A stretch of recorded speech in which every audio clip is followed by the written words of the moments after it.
ప్రభు నామానికే మహిమ కలుగునుగాక. కూడి వచ్చిన మీ అందరికీ కర్మలాత్మీయ సహవాస సంఘ విశ్వాసులందరికీ మన ప్రభువును ఆయన ప్రియ కుమారుడునైన యేసుక్రీస్తు వారి శ్రేష్టమైన నామలో శుభములు మరియు అందరికీ వందనాలండి. దానియేలు గ్రంథం 9వ అధ్యాయాన్ని మనం ధ్యానం చేసుకుంటున్నాం. దానియేలు గ్రంథం 9వ అధ్యాయం. ఇందులో ముఖ్యాంశం ఏంటంటే దానియేలు ప్రార్థన. అదే సమయంలో 70 వారముల గూర్చిన ప్రవచనం మనం ఇక్కడ చూడవచ్చు. 24వ వచనం నుంచి మనం ధ్యానం చేసుకుందాం. 24వ వచనం. తిరుగుబాటును మాన్పుటకును, పాపమును నివారణ చేయుటకును, దోషము నిమిత్తము ప్రాయశ్చిత్తము చేయుటకును, యుగాంతం వరకు ఉండునట్టి నీతిని బయలుపరచుటకును, దర్శనమును ప్రవచనమును ముద్రించుటకును, అతి పరిశుద్ధ స్థలమును అభిషేకించుటకును, నీ జనమునకు పరిశుద్ధ పట్టణమునకు 70 వారములు విధింపబడి. నీ జనమునకు పరిశుద్ధ పట్టణమునకు 70 వారములు విధింపబడెను అని చెబుతున్నారు. మరి అక్కడ ఈ 70 వారముల కాలంలో 6 విషయాలు నెరవేరాలి. 6 విషయాలు నెరవేరవలసిన 6 విషయాలు ఏంటంటే: 1, తిరుగుబాటును మాన్పుట. 2, పాపమును నివారణ చేయుట. 3, దోషము నిమిత్తము ప్రాయశ్చిత్తము చేయుట. 4, యుగాంతం వరకు ఉండినట్టు నీతిని బయలుపరచుట. 5, దర్శనము ప్రవచనము ముద్రించుట. 6, అతి పరిశుద్ధ స్థలమును అభిషేకించుట. ఇక్కడ నియమించబడిన 70 వారములలో ఈ 6 విషయాలు జరగవలసి ఉన్నది అని మనకు ఇక్కడ రాయబడి ఉంది. యేసుక్రీస్తు ప్రభువారు మొదటిసారి వచ్చినప్పుడు ఆయన మరణం, అలాగే మానవుల పాప పరిహారం జరిగినప్పుడు ఈ 6 ఉద్దేశాలు నెరవేరాయా లేక భవిష్యత్తులో నెరవేరబోతున్నాయా అనే విషయాన్ని మనం గ్రహిద్దాం. ప్రభువైన యేసుక్రీస్తు వారు బలి అవ్వడం వల్ల ఈ నెరవేర్పుకు పునాది పడింది. ఇశ్రాయేలు ప్రజలు యెరూషలేము వాసులు.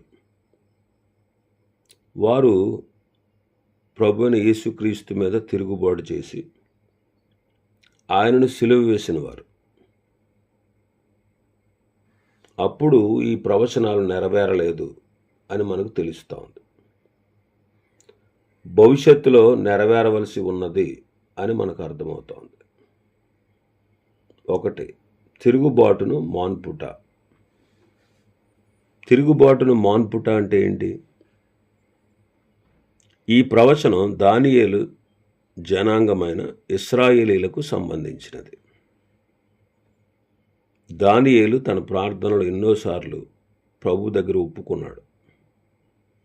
మేము తిరుగుబాటు చేసిన వారము, తిరుగుబాటు చేసినందువలననే మేము ఈ చెరకు పంపబడ్డాము. అయితే దేవుడే ఆ చెర నుంచి కరుణించి విడిపించాలి అని ప్రార్థించాడు. ఆ తర్వాత మెస్సయ్య వారి మధ్యకు వచ్చిన వారు ఆయన మీద తిరుగుబాటు చేసి సిలువ వేశారు.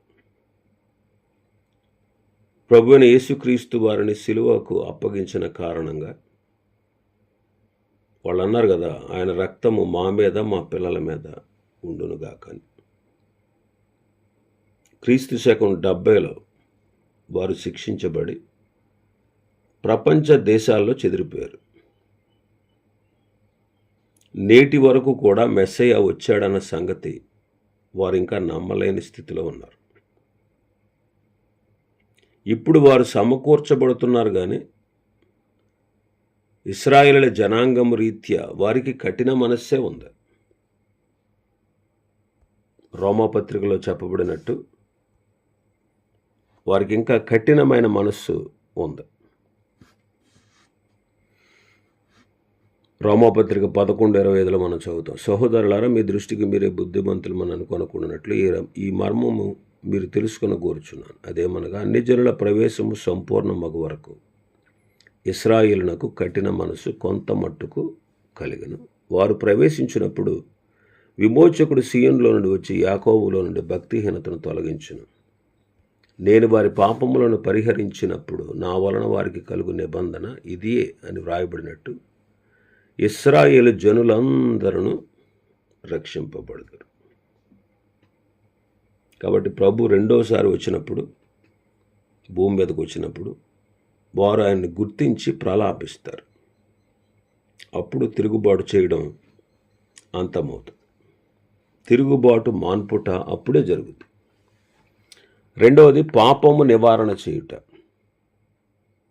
ప్రభు మరలా భూమి మీదకు వచ్చినప్పుడు ఇశ్రాయేలులు ఆయనను చూచి పశ్చాత్తాపడినప్పుడు వారి పాపాలు పరిహరించబడతాయి. రోమపత్రికలో మనం చదివాం కదా, 11వ అధ్యాయం 26-27 వచనాలు. తర్వాత దోషము నిమిత్తం ప్రాయశ్చిత్తం చేయుట. ప్రభు మరలా భూమి మీదకు వచ్చినప్పుడు ఇశ్రాయేలులు ఆయనను చూచి పశ్చాత్తాపడతారు. అప్పుడే వారి దోషాలు పరిహరించబడతాయి. ప్రభువైన యేసుక్రీస్తు వారే వారి దోషమును పరిహరిస్తారు. ఆ తర్వాత 4వ విషయం, యుగాంతము వరకు ఉండునట్టి నీతిని బయలుపరచుట. అంటే ప్రభువైన యేసుక్రీస్తు వారు రెండవసారి వచ్చినప్పుడు ఆయన నీతి రాజ్యాన్ని స్థాపిస్తారు. నీతి వలన నిమ్మళము నిబ్బరము కలుగుతుంది. నీతి న్యాయములతో ఆయన పరిపాలన చేస్తాడు. ఆ తర్వాత 5వది, దర్శనమును ప్రవచనమును ముద్రించుట. ఇశ్రాయేలీలు మెస్సయ్య యేసుక్రీస్తే అని ఎరిగి విశ్వసించినప్పుడు తమ పాపాలు తమ అతిక్రమాలు కడిగివేయబడినప్పుడు వారిని గూర్చిన చెప్పబడిన ప్రవచనాలన్నీ నెరవేరుతాయి. ఇక వారి గురించి క్రొత్తగా ప్రవచించాల్సిన అవసరం లేదు అన్నట్టుగా దర్శనము ప్రవచనము ముద్రించబడినది. ఆ తర్వాత 6వది, అతి పరిశుద్ధ స్థలమును అభిషేకించుట. దానియేలు గ్రంథం 2వ అధ్యాయం 7వ అధ్యాయం 8వ అధ్యాయం అందు చెప్పబడిన చేతి సహాయం లేకుండా తీయబడిన రాయి, ఆ రాతి రాజ్యం వచ్చుటను గూర్చి ఇక్కడ మరొక రీతిగా మనకు కనబడతా ఉంది. మెస్సయ్య రాజ్యమును మందిరముతో పోల్చబడిన మాట వాస్తవం. మెస్సయ్య రాజ్యాన్ని మందిరంతో పోల్చారు. యెషయా గ్రంథం 2వ అధ్యాయం 2వ వచనం, అంత్యదినములలో పర్వతములపైన యెహోవా మందిర పర్వతము పర్వత శిఖరమును స్థిరపరచబడి కొండల కంటే ఎత్తుగా ఎత్తబడిన ప్రవాహం వచ్చినట్లు సమస్త అన్ని జనులు దానిలోనికి వచ్చేదరు. అంత్యదినములలో పర్వతములపైన యెహోవా మందిర పర్వతము అంటున్నాడు. కాబట్టి మందిరముతో పోల్చబడింది. కాబట్టి మందిరములో అతి పరిశుద్ధ స్థలం ఉంటుంది. అతి పరిశుద్ధ స్థలాన్ని అభిషేకించుట అంటే ఆయన రాజ్యము స్థాపింపబడుటను గూర్చి చెప్పబడింది. ఇలాగ 6 విషయాలు జరుగుటకు నీ జనమునకును పరిశుద్ధ పర్వతమునకును 70 వారములు విధించబడింది అంటారు. ఈ 70 వారముల గురించి 24వ వచనం నుంచి 27వ వచనం వరకు మన భాగంలో చూడవచ్చు. ఈ ప్రవచనం, ఈ 70 వారాల ప్రవచనములన్నిటికీ వెన్నెముక లాంటిది. ఈ 70 వారములు నీ జనమునకు అంటే ఇశ్రాయేలీలకు, పరిశుద్ధ పట్టణమునకు అంటే యెరూషలేమునకు విధింపబడినది. ఇది సంఘానికి సంబంధించింది కాదు. వారము అంటే 7 రోజులు,